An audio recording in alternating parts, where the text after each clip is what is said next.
63. Leo. Typical. Just as Leo finished his modifications, a big storm goddess came along and smacked the grommets right out of his ship.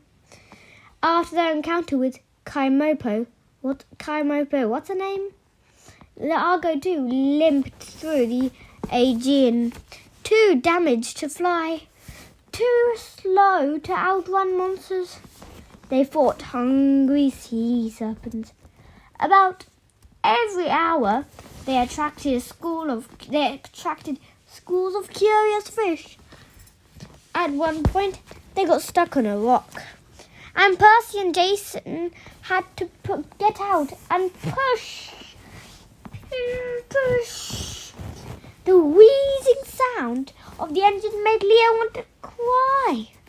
Over the course of 3 long days, he finally got the ship more or less back to work in order, just as they made port at the island of Mykonos, which probably meant it was time for them to get bashed to pieces again. Percy and Annabeth went ashore to scout, while Leo sat on the quarterdeck, fine-tuning the control console. He was so engrossed in the wiring that he didn't notice the landing party was back until Percy said, "Hey man, Gelato!" Instantly, Leo's day got better. The whole crew sat on deck without a storm or monster attack to worry about for the first time in days, and ate ice cream. Well, except for Frank, who was lactose intolerant. He got an apple. The day was hot and windy. The sea glittered with the chop, but Leo had fixed the stabilizers well enough that Hazel didn't look too seasick. Curving off to their starboard side was the town of Mykonos, a collection of white stucco buildings with blue windows, blue windows, and blue doors. That's a lot of blue things. "We saw these pelicans walking around town," Percy repeated, "just like going through the shops, stopping at bars." Hazel frowned. "Monsters in disguise." No, Annabeth said, laughing. "Just regular old pelicans. The town mascots or something. And there's a little Italy section of town. That's why the gelato is so good. Europe is messed up." Leo shook his head. "First we go to Rome for Spanish steps. Then we go to Greece for Italian ice cream." But he couldn't argue with the gelato. He ate his double chocolate delight and tried to imagine that he and his friends were just chilling on a vacation, which made him wish Calipiso was with him, which made him wish the war was over and everybody was alive, which made him sad it was 30th of July. Less than 48 hours until G-Day, which stands for G-Day, when Gaia, the princess of potty sludge, would awaken in all her dirt-faced glory. The strange thing was, the closer they got to the 1st of August, the more upbeat his friends acted. Or maybe upbeat wasn't the right word. They seemed to be pulling together for the final lap, aware that the next 2 days would make or break them. There was no point mopping around when you faced imminent death. The end of the world made gelato taste a lot better. Of course, the rest of the crew had me down in the stables with Leo, talking with the victory goddess like over the past 3 days. Piper set down her ice cream cup. "So, the island of Delos is right across the harbour. Artemis and Apollo's home turf. What's going on?" Me, Leo said immediately. Oh, wait, what? Artemis and Apollo's home turf. Who's going? Me, Leo said immediately. Everybody stared at him. What? Leo demanded. I'm diplomatic and stuff. Frank and Hazel volunteered to back me up. We did? Frank lowered his half-eaten apple. I mean, sure we did. Hazel's gold eyes flashed in the sunlight. Leo, did you have a dream about this or something? Yes, Leo blurted. Well, no, not exactly, but you gotta trust me on this, guys. I need to talk to Apollo and Artemis. I've got an idea to bounce. I need to bounce off them. Annabeth frowned. She looked like she might object, but Jason spoke. If Leo has an idea, he said, we need to trust him. Leo felt guilty about that, especially considering what his idea was, but he mustered a smile. Thanks, man. Percy shrugged. Okay, but a word of advice.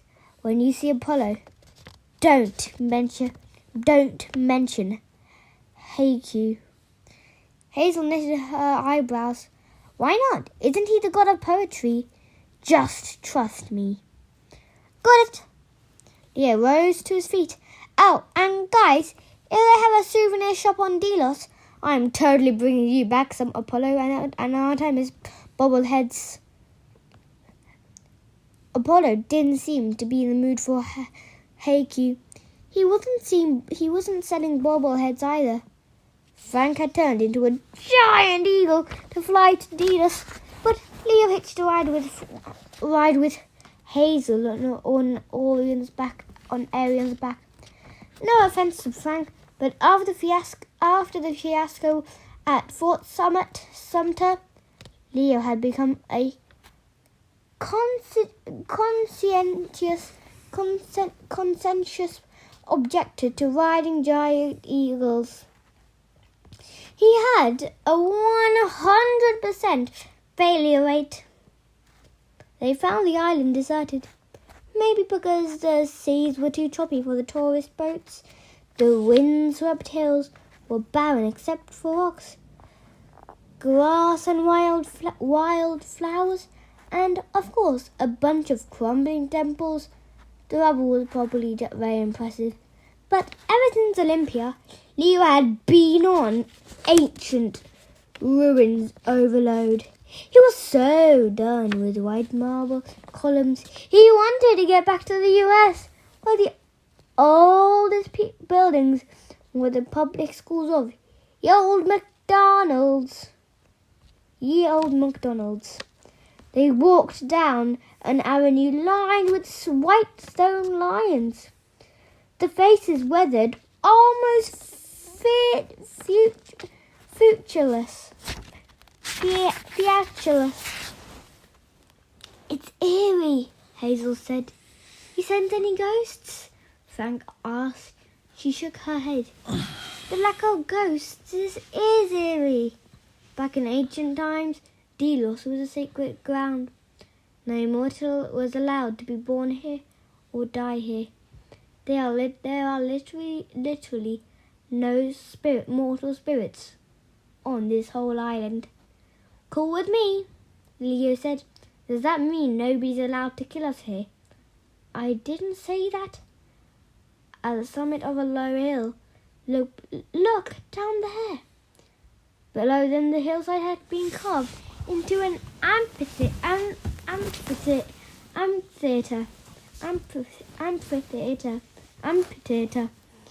Scrubby plants sprouted between the rows of stone benches, so it looked like a concert for thorn bushes. Down at the bottom, sitting on a block stone in the middle of the stage, the god Apollo hunched over a ukulele, plucking out a mournful tune. At least, Leo assumed it was Apollo. The dude looked like about 17, with curly blonde hair and a perfect tan. He wore tattered jeans, a black t-shirt, and a white linen jacket. with glittering rhinestone lapels, like he was trying for an Elvis Ramones Beach Boys hybrid look. Leo didn't usually think of the ukulele as a sad instrument. Pathetic, sure, but not sad. The tune of Apollo strummed was so melancholy, it broke Leo's feels. Sitting in the front row was a young girl of about 13, wearing black leggings and a silver tunic. Her dark hair pulled back in a ponytail, which she was whistling on a long piece of wood, making a bow. "Those are the gods?" Frank asked. "They don't look like twins." "Well, think about it," Hazel said. "If you're a god, you can look like whatever you want. If you had a twin, I'd choose to look like anything but my sibling," Frank agreed. "So, what's the plan?" "Don't shoot," yelled Leo. It seemed like a good opening line. Facing two archery gods, he raised his arms and headed down to the stage. Neither gods looked surprised to see them. Apollo sighed and went back to his ukulele. When they got to the front row, Artemis muttered, "There you are. We were beginning to wonder." That took the pressure out of Leo's pistons. He'd been ready to introduce himself, explain how they come in peace, maybe tell a few jokes and offer breath mints. "So you were expecting us," Leo said. "I can tell because you're both so excited." Apollo plucked a tune that sounded like the funeral version of Camptown Races. "We were expecting to be found, bothered and tormented. We didn't know by whom." "Can you not leave us to our misery?" "You know they can't, brother," Artemis chided. "They require our help with their quest, even if the odds are hopeless." "You two are full of good cheer," Leo said. "Why are you hiding out here anyway?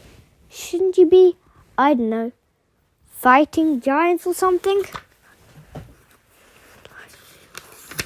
Artemis's pale eyes made Leo feel he was a deer carcass about to be gutted. "Delos is our birthplace," said the goddess. "Here we are, unaffected by the Greek-Roman schism. Believe me, Leo Voldex, if I could, I would be with my hunters, facing our old enemy, Orion.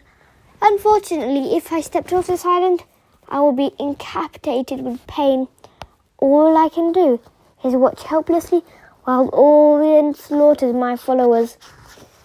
Many gave their lives to protect your friends and that accursed Athena statue.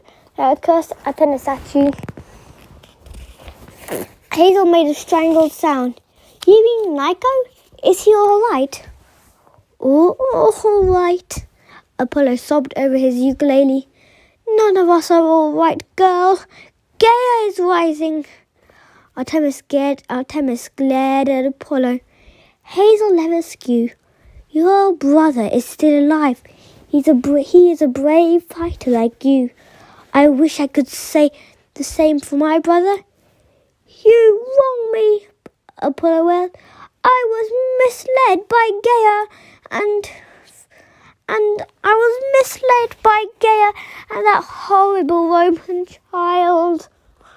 Frank cleared his throat. "Lord Apollo? You mean Octavian? Do not speak his name." Apollo strummed a minor chord. "Oh, Frank Zang, if only you were my child. I heard your prayers, all those weeks. You wanted to be claimed, but alas, Mars gets all the good ones. I get that creature as my descendant. He filled my head with compliments. He told me of the great temple temples he will build in my honor. Artemis snorted. You are easily flattered, brother, because I have so amazing qualities to praise. Octavian said he wanted to make the Romans strong again. I said, fine. I gave him my blessing. As I recall, said Artemis, he also promised to make you the most important god of the Legion, above even Caesar's. Well, who was I to argue with an offer like that? Does Jesus have perfect hand? Can he play the ukulele? I think not, but I never thought Octavian would start a war. Gaia must have been clouding my thoughts, whispering in my ear. Leah remembered the crazy wind dude, Aulus, who'd gone home idle after hearing Gaia's voices. So fix it, he said. Tell Octavian to stand down, or shoot him with one of your arrows. That would be fine too. I cannot, Apollo wailed. Look! His ukulele turned into a bow. He aimed at the sky and shot.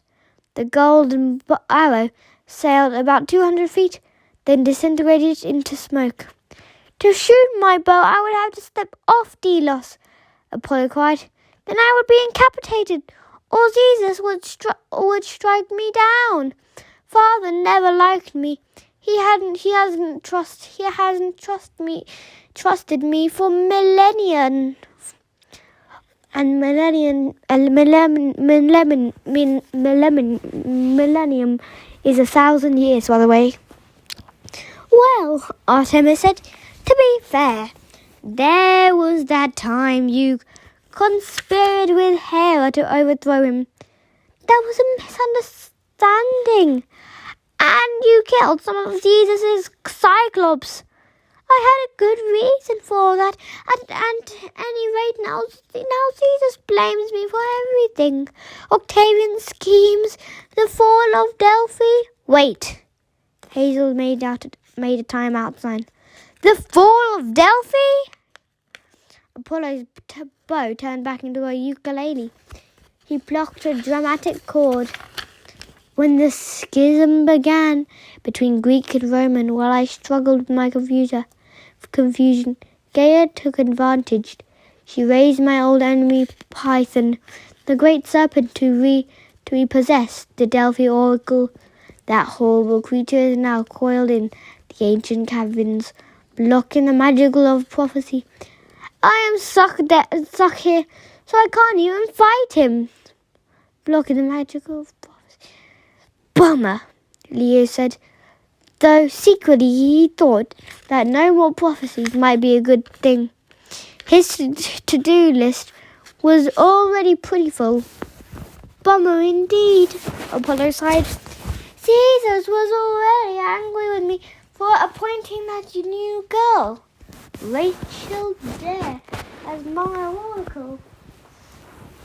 Jesus seems to think I hastened the war with Gaia by doing so, since Rachel issued the prophecy of 7 as soon as I blessed her.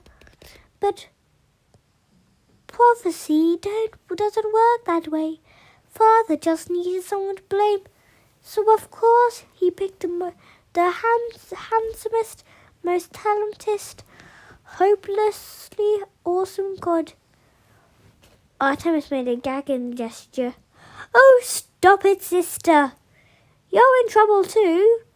Only because I stayed in touch with my hunters again. Jesus wishes, Artemis said. But I can always charm Father into forgiving me. He's never been able to stay mad at me. It's you I'm worried about. I'm worried about me too, Apollo agreed. We should have to do something. We can't kill Octavian. Perhaps we should kill these demigods. Whoa there, Music Man. Leo resisted the urge to hide behind Frank and yell. Take the big Canadian dude Dude, we're on your side, remember? Why would you kill us? It might make me feel better, Apollo said. I have to do something. Or, Leo said quickly, you can help us. See, we've got this plan. He had told them how Hera had directed them to Delos and how Knight had described the ingredients for the physical cure. The physical cure? Apollo stood and smashed his ukulele on the stones. That's your plan? Leo raised his hands. Hey, usually I'm all for smashing ukuleles, but I cannot help you, Apollo cried. If I've told you the secret of the physical cure, Jesus would never forgive me. You're already in trouble, Leo pointed out. How could it get worse? Apollo glared at him.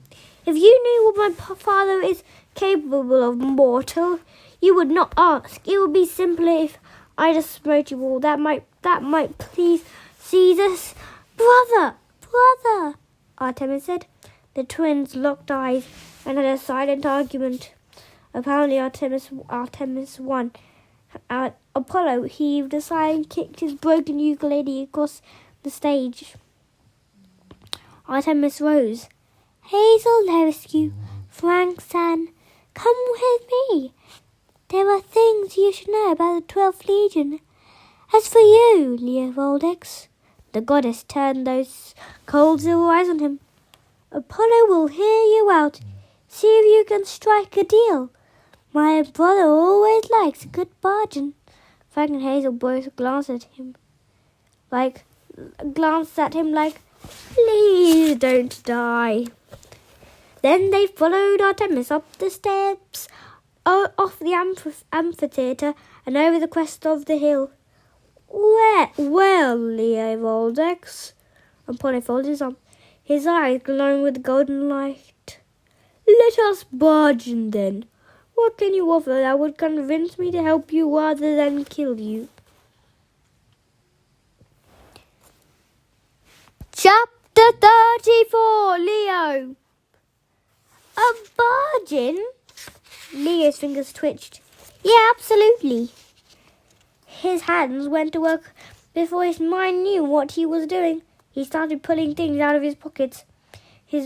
Pockets of his magic tool belt, copper wire, some bolts, a brass funnel for months he'd been stashing away bits and pieces of machinery, because he never knew what he might need.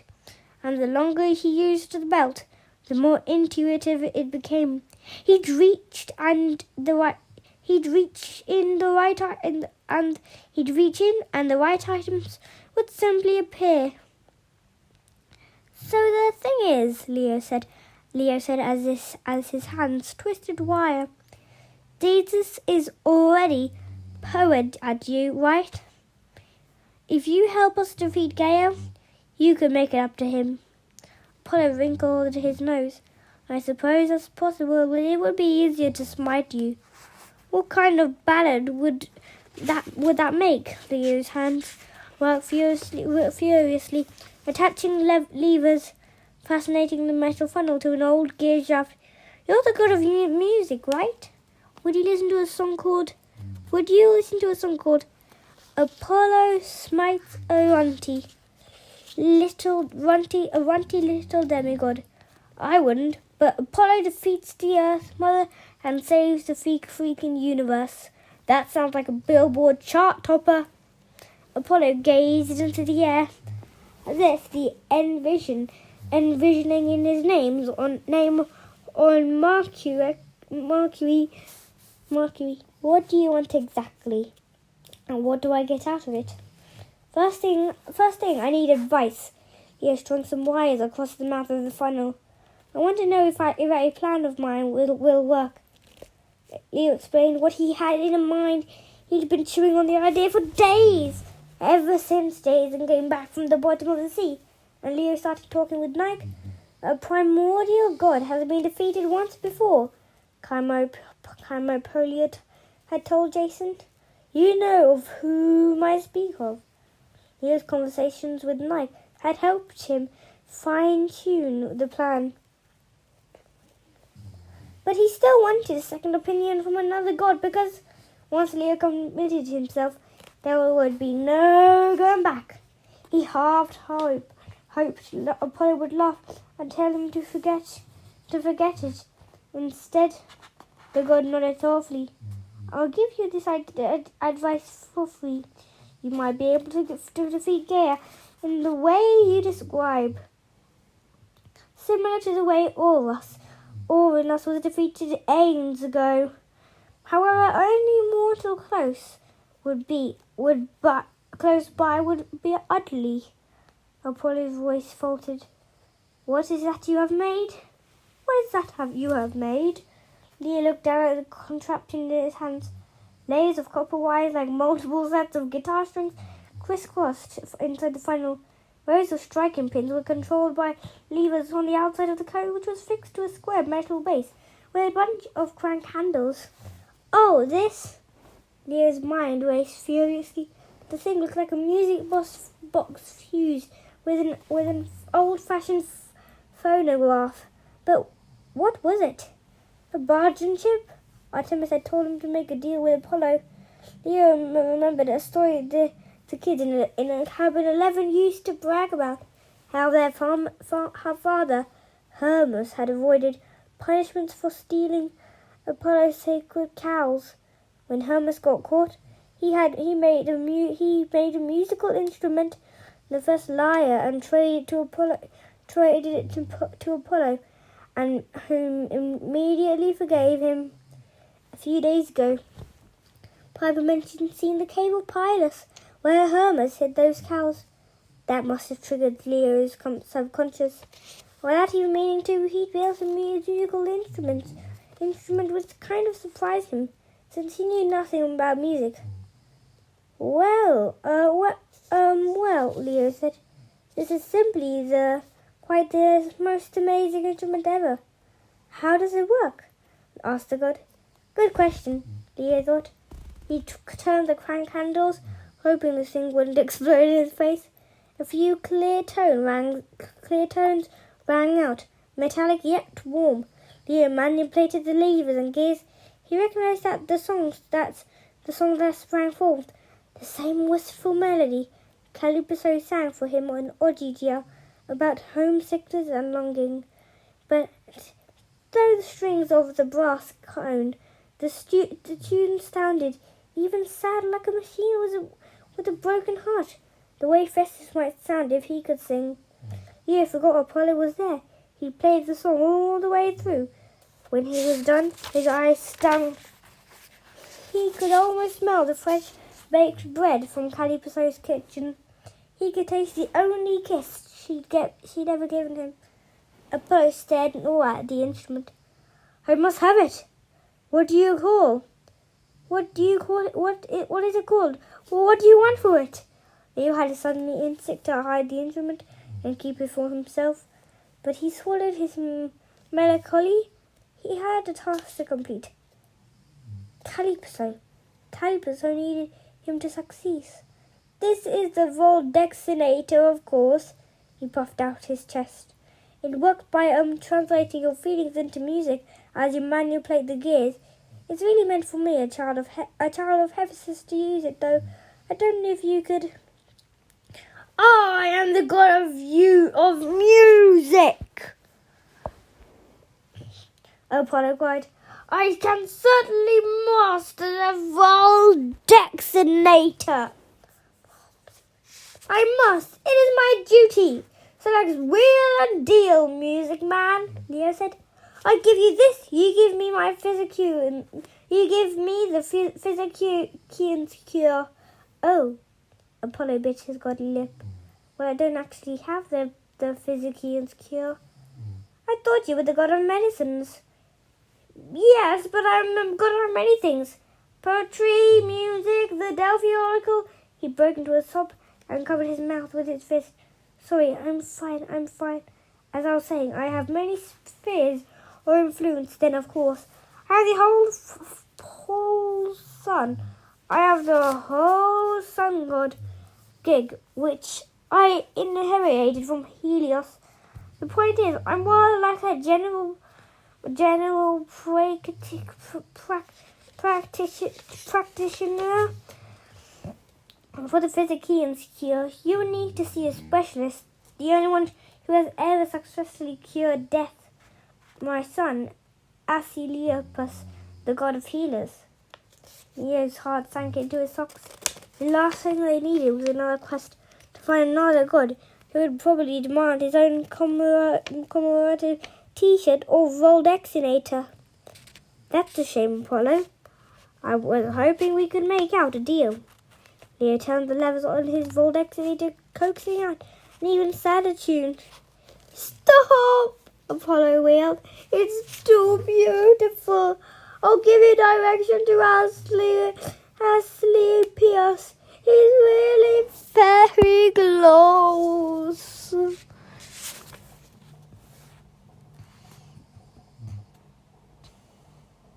Very close.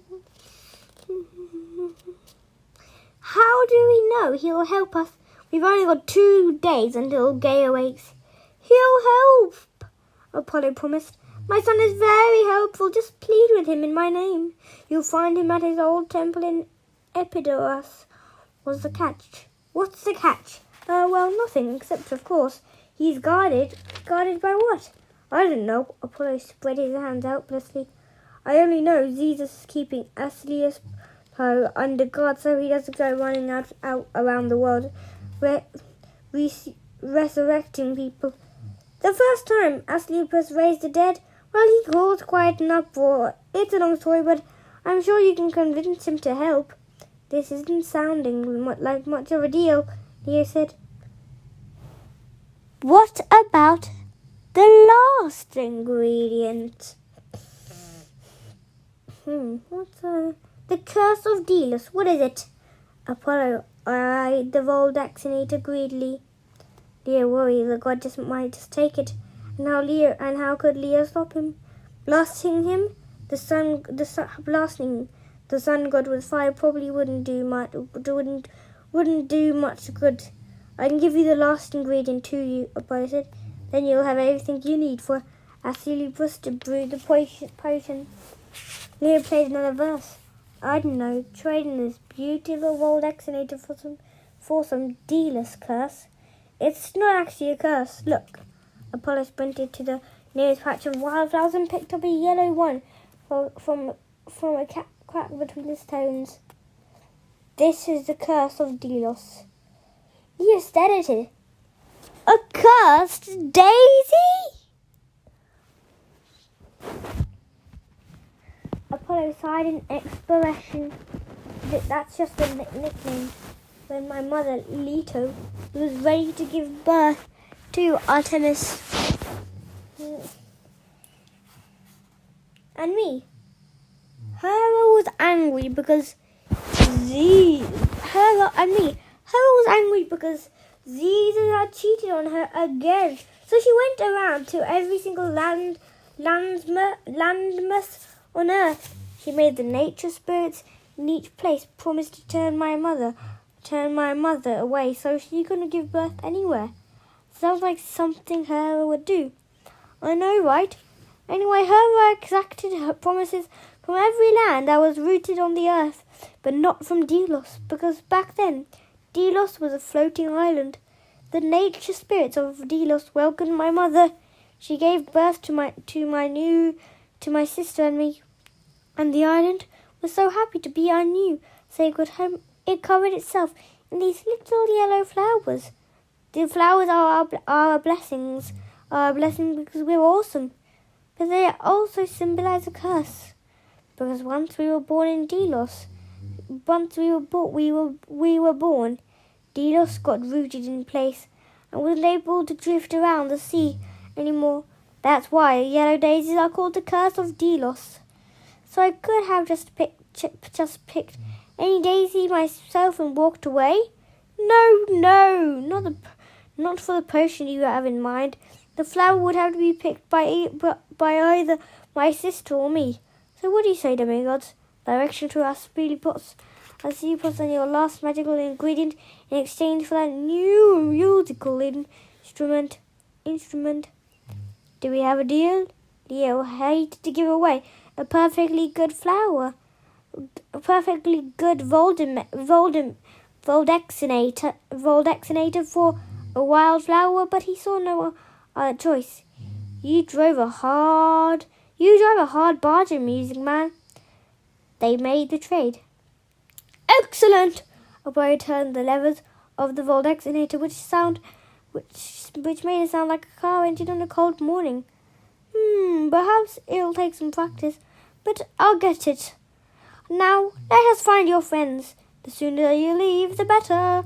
Hazel and Frank waited at the dealer's stocks. Artemis was nowhere in sight. When Leo turned to tell Apollo goodbye, the god was gone too. Man, Leo muttered. He was really anxious to practice his Voldexinator.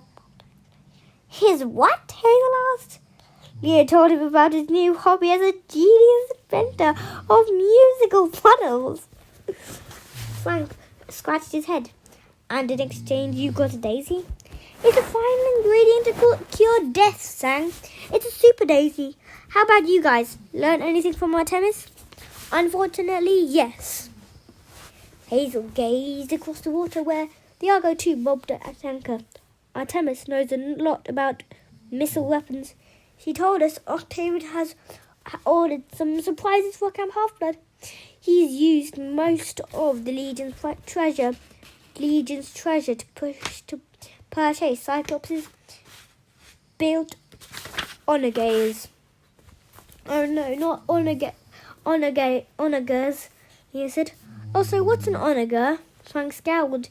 You build machines. How can you not know what an onager is? It's just the biggest, baddest catapult ever used by the Roman army.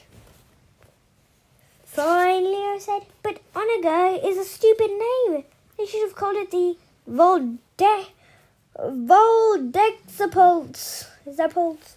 Hazel rolled her eyes. Leo, this is serious. Your Artemis is right. 6 of these machines will be rolling into Long Island tomorrow night. That's what Octavian has been waiting for. At dawn on August 1st, he'll have enough firepower to completely destroy Camp Half-Blood without a single Roman casualty. He thinks that'll make him a hero. Frank muttered in a Latin curse.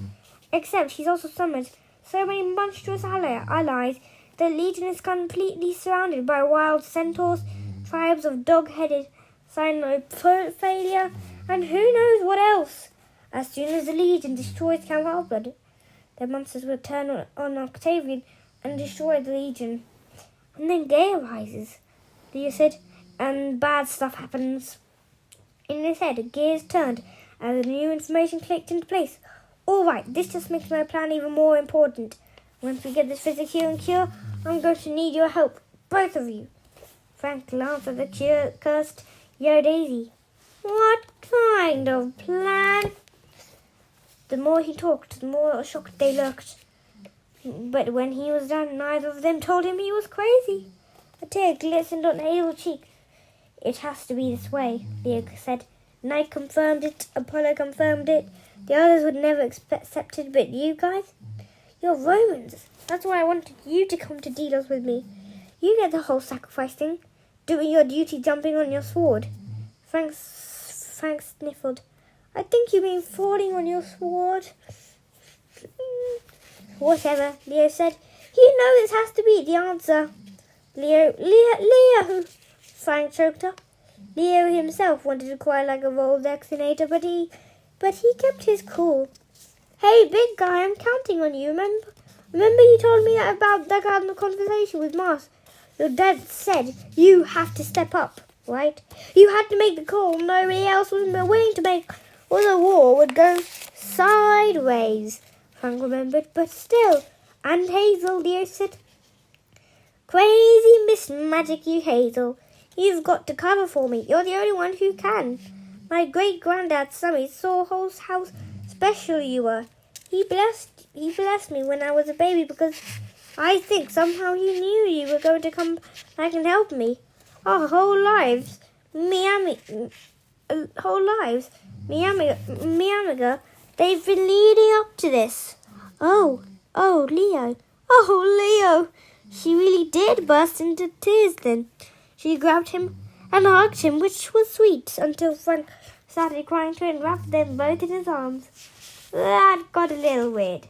Okay, well, Leo gently extracted himself. So we're in agreement. I hate this plan, Frank said. I despise it, Hazel said. They know how I feel, Leo said. But you know it's our best shot. Neither of them argued. Leo kind of wished they had. Let's get back to the ship, he said. We have a healer god to find. How long have we been reading this? Okay, I'm going to do one more chapter, then we're going to end this book, okay?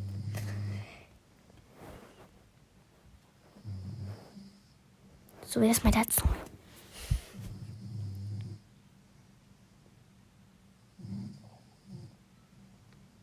Chapter 35, Leo. Leo spotted a secret entrance immediately. Oh, that's beautiful. He maneuvered the ship over the ruins of Epidaurus. The Argo really wasn't in a good shape to fly, but Leo had got her airborne after only one night of work. With the world ending tomorrow morning, he was highly motivated. He'd primed the oar flaps. He'd injected Styx water into the Samo-flange. He treated Festus, the figurehead, to his favourite brew, 30-weight motor oil and Tabasco sauce. Even Bufford, the wonder table, had pitched him, rattling around below decks, while his hogging mini head yelled, "Give me 30 push-ups!" to inspire the engine. Now, at last they hovered over the ancient temple complex of the healing god Olympus, where they could hopefully find the Physicaean cure, and maybe also some ambrosia, nectar and funsies, because Leo's supplies were running low. Next to him on the quarterdeck, Percy peered over the railing. "Looks like more rubble," he noted. His face was still green from his underwater poisoning. But at least he wasn't running to the bathroom to upchuck quite so often. Between him and Hazel's seasickness, it had been impossible to find an unoccupied toilet on board for the past few days. Annabeth pointed at a disc-shaped structure about 50 yards off their port side. There! Leo smiled. Exactly. See, the architect knows our stuff. The rest of the crew gathered around. "What are we looking at?" Frank asked. Signor Zhang," Leo said. "You know how you're always saying, 'Leo, you are the only true genius among demigods.'" "I'm pretty sure I never said that." "Well, turns out there are other true geniuses, because one of them had made that work of art down there." "It's a stone circle," Frank said. "Probably the foundation of an old shrine." Piper shook her head. "No, it's more than that. Look at the ridges and grooves carved over the rim, like the teeth of a gear," Jason offered. "And those concentric rings." Hazel pointed to the centre of the structure, where curved stones formed a sort of bullseyes. The patterns reminded me of Pasiphae's pendant, the symbol of the labyrinth. "Huh?" Leo scowled. Well, I hadn't thought of that, but think mechanical, Frank. Hazel, where did we see concentric circles like that before? "The laboratory under Rome," Frank said. "The Archidemus lock on the door." Hazel recalled. "It had rings within rings." Percy snorted. "You're telling me that a massive stone lock is like 50 feet in diameter?" "Leo might be right," Annabeth said. In ancient time, the temple of Asclepius was the general hospital of Greece. Everybody came here for the best healing. Above ground, it was the size of a major city, where supposedly the real action happened. But supposedly the real action happened below ground. That's where the high priests had their intensive care super magical type compound accessed by a secret passage. Percy scratched his ear. So if that big round thing is the lock, how do we get the key? Way ahead of you, Aquaman, Leo said. Okay, do not call me Aquaman. That's even worse than Waterboy. Leo turned to Jason and Piper. You guys remember the giant Archimedes grabber arm I told you I was building? Jason raised an eyebrow. I thought you were kidding. Oh, my friend, I never kid about giant grabber arms. Leo rubbed his hands in anticipation. It's time to go fishing for prizes. Compared to the other modifications you had made to the ship, the grabber arm was a piece of cake. Originally, Archimedes had designed it to pluck enemy ships out of the water. Now Leo found another use for it. He opened the hull's forward access vent and extended the arm, guided by the console monitor and Jason, who flew outside yelling directions. Left, Jason called. A couple of inches. Yeah, okay. Down, keep coming. You're good. Using his trackpad and turntable controls, Leo opened the claw. Its prongs settled around the grooves in the circular stone structure below. He checked the aerial stabilizers and the monitor's video feed. Okay, little buddy. Leo patted the Archimedes spear embedded in the helm. This is all you. He activated the sphere. He activated the sphere. The grabber arm began to turn like a corkscrew. It rotated the outer ring of stone, which ground and rumbled, but thankfully didn't shatter. Then the claw detached, fixed itself around the second stone ring, and turned it in the opposite direction. Standing next to him at the monitor, Piper kissed him on the cheek. It's working, Leo, you're amazing. Leo grinned. He was about to make a comment about his own awesomeness.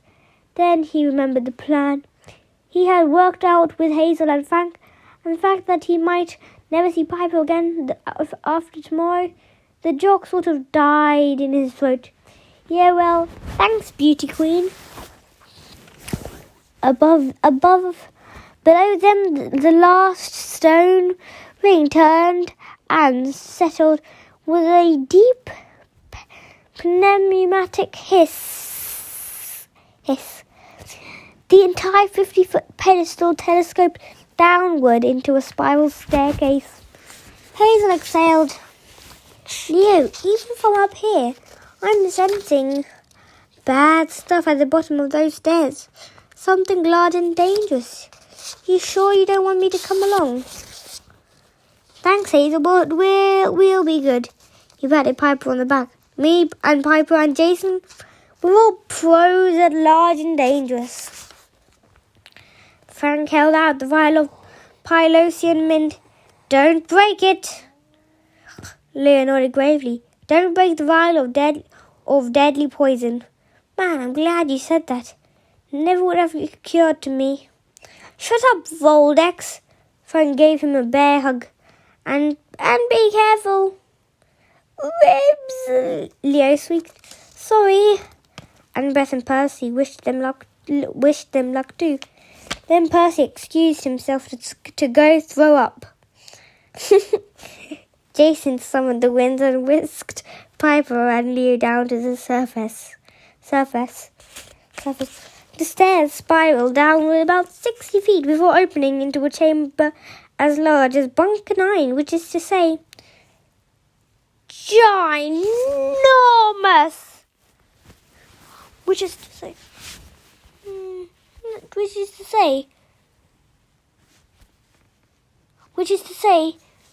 ginormous.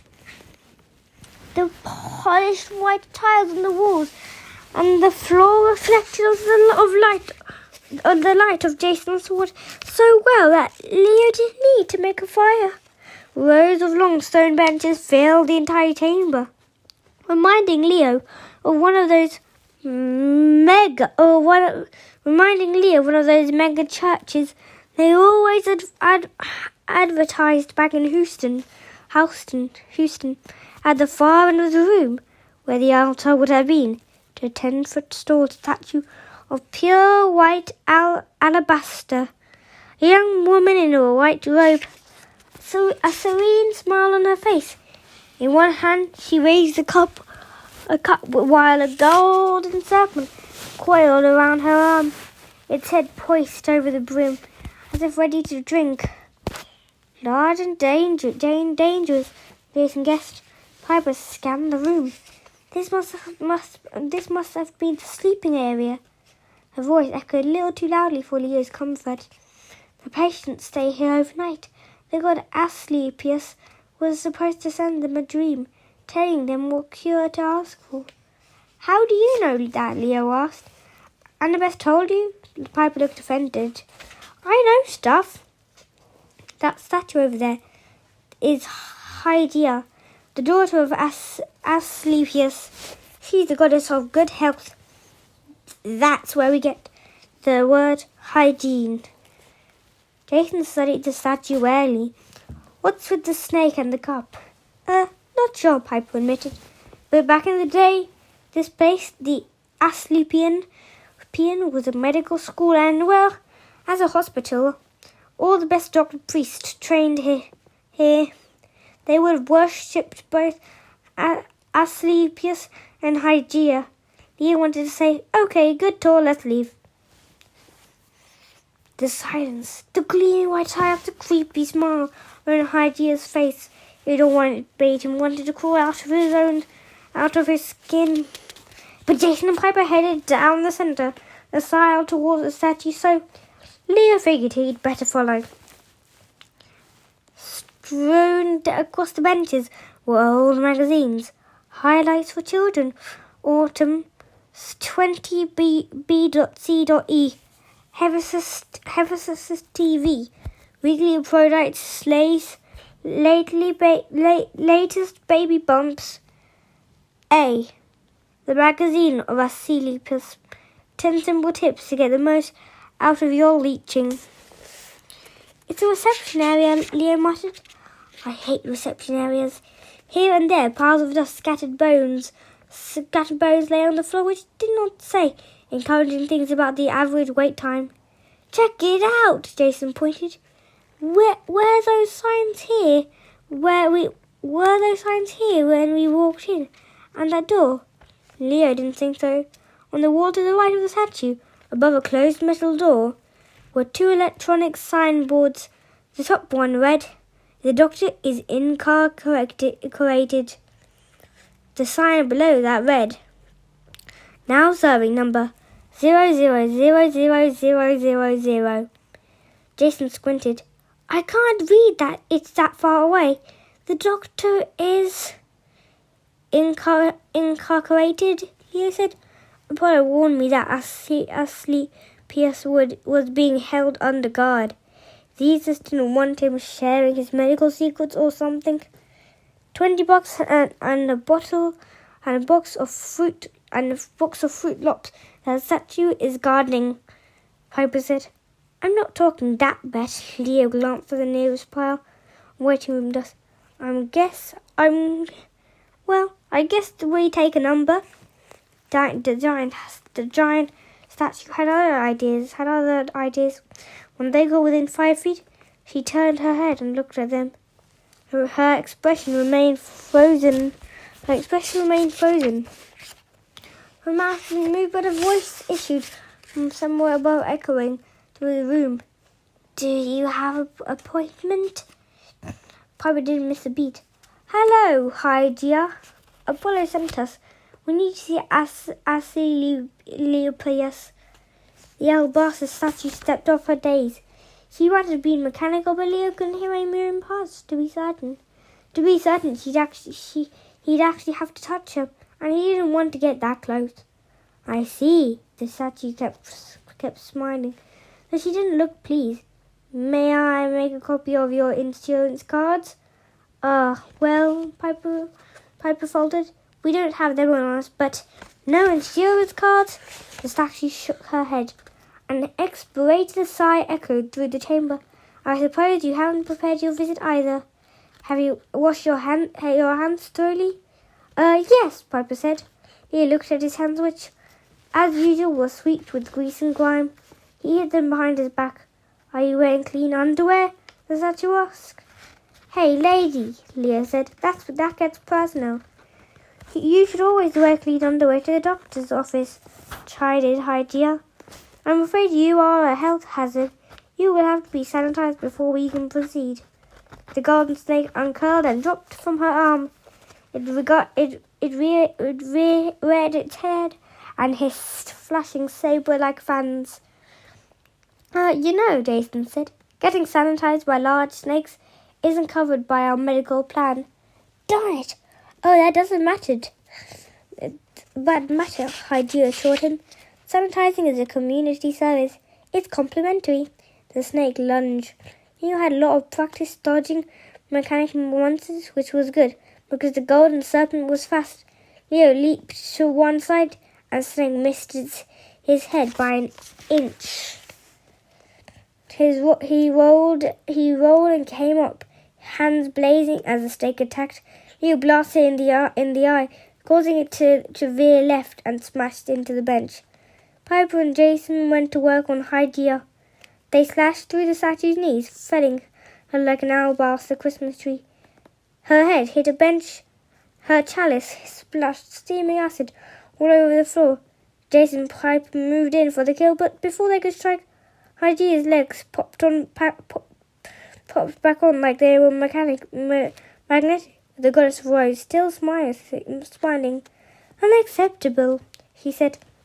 The doctor will not see you until you are properly sanitized. She sloshed her cup towards Piper, who jumped out of the way as more acid splashed across the nearest benches, dissolving the stone in a hissing cloud of steam. The snake, meanwhile, recovered its senses. It melted metal eyes somehow repaired themselves. Its face popped back into shape like a resident car hood. It struck at Leo, who ducked and tried to grab its neck, but it was like trying to grab sandpaper going 60 miles an hour. The serpent shot past, its rough metal skin leaving Leo's hand scraped and bleeding. The momentary contact it gave Leo some insight. However, the snake was a machine. He sensed its inner workings, and if the statue of Hydia operated on a similar schematic, you might have a chance. Across the room, Jason soared into the air and lopped the goddess's head off. Sadly, the head flew right back into place. Unacceptable, Hydia said calmly. Decapitation is not a healthy lifestyle choice. Jason, get over here, Leo yelled. Piper, buy us some time. Piper glanced over. Like easier said than done. Hydia, she yelled. I have an insurance. The statue got the statue's attention. Even the golden snake turned towards her as if ensuring there was some sort of tasty rodent. Insurance, the statue said eagerly. Who is your provider? Blue Lightning, Piper said. I have the card right here, just a second. She made a big shove of patting down her pocket. The snake slithered over to watch. Jason ran to Leo's side, gasping. What's the plan? We can't destroy these things, he said. They're designed for self-healing. They're immune to pretty much every kind of damage. Great, Jason said. So you remember Chime's old gaming system? Leo asked. Jason's eyes widened. Leo, this isn't a Mario Party 6. Same principle, though. Idiot mode. Leo grinned. I need you and Piper to run interference. I'll reprogram the snake. Then Big Bertha. Hygia. Whatever. Ready? No. Leo and Jason ran for the snake. Hygia was assailing Piper with health care question. Is blue lightning an HMO? What is your deductible? Who is your primary care deity? As Piper had limited answers, Leo jumped on the serpent's back. This time he knew what he was looking for, and a moment the serpent didn't even seem to notice him. Leo prized open a service panel near the snake's head.